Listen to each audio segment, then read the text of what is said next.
Pride and Prejudice by Jane Austen. Chapter 4. When Jane and Elizabeth were alone, the former, who had been cautious in her praise of Mr. Bingley before, expressed to her sister how very much she admired him. "He is just what a young man ought to be," said she, "sensible, good-humoured, lively, and I never saw such happy manners. So much ease, with such perfect good breeding." "He is also handsome," replied Elizabeth, "which a young man ought likewise to be, if he possibly can. His character is thereby complete. I was very much flattered by his asking me to dance a second time. I did not expect such a compliment." "Did not you?" "I did for you. But that is one great difference between us. Compliments always take you by surprise, and me never." "What could be more natural than his asking you again? He could not help seeing that you were about 5 times as pretty as every other woman in the room. No thanks to his gallantry for that. Well, he certainly is very agreeable, and I give you leave to like him. You have liked many a stupider person." "Dear Lizzie!" "Oh, you are a great deal too apt, you know, to like people in general. You never see a fault in anybody. All the world are good and agreeable in your eyes. I never heard you speak ill of a human being in my life." "I would wish not to be hasty in censuring anyone, but I always speak what I think." "I know you do, and it is that which makes the wonder. With your good sense, to be so honestly blind to the follies and nonsense of others. Affectation of candour is common enough. One meets it everywhere, but to be candid without ostentation or design, to take the good of everybody's character and make it still better, and say nothing of the bad, belongs to you alone. And so you like this man's sisters too, do you? Their manners are not equal to his."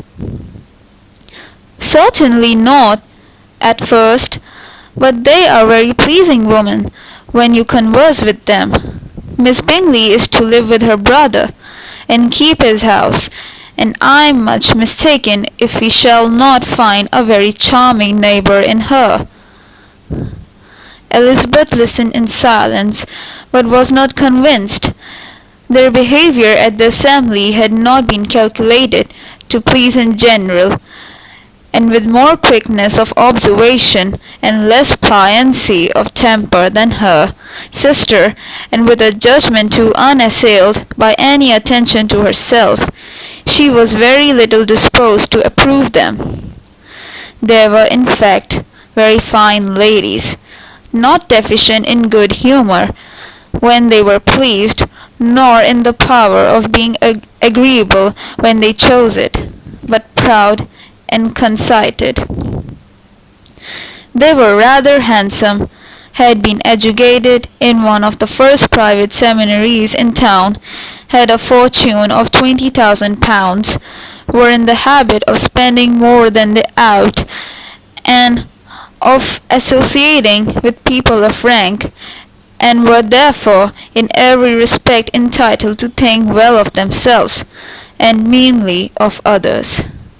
They were of a respectable family in the north of England, a circumstance more deeply impressed on their memories than that their brother's fortune and their own had been acquired by trade. Mr. Bingley inherited property to the amount of nearly £100,000 from his father, who had intended to purchase an estate, but did not live to do it. Mr. Bingley intended it likewise, and sometimes made choice of his county, but as he was now provided with a good house and the liberty of a manor, it was doubtful to many of those who best knew the easiness of his temper, whether he might not spend the remainder of his days at Netherfield, and leave the next generation to purchase.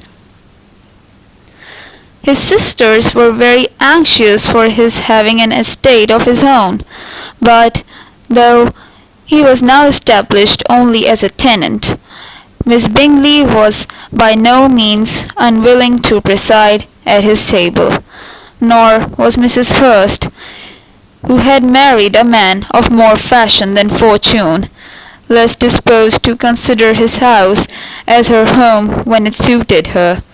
Mr. Bingley had not been of age 2 years when he was tempted by an accidental recommendation to look at Netherfield House. He did look at it, and into it for half an hour, was pleased with the situation and the principal rooms, satisfied with what the owner said in its praise, and took it immediately. Between him and Darcy there was a very steady friendship, in spite of great opposition of character.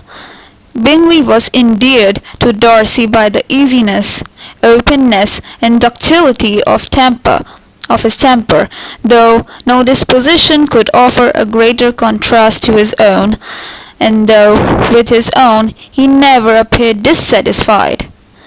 On the strength of Darcy's regard, Bingley had the firmest reliance, and of his judgment the highest opinion.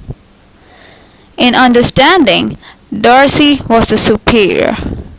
Bingley was by no means deficient, but Darcy was clever.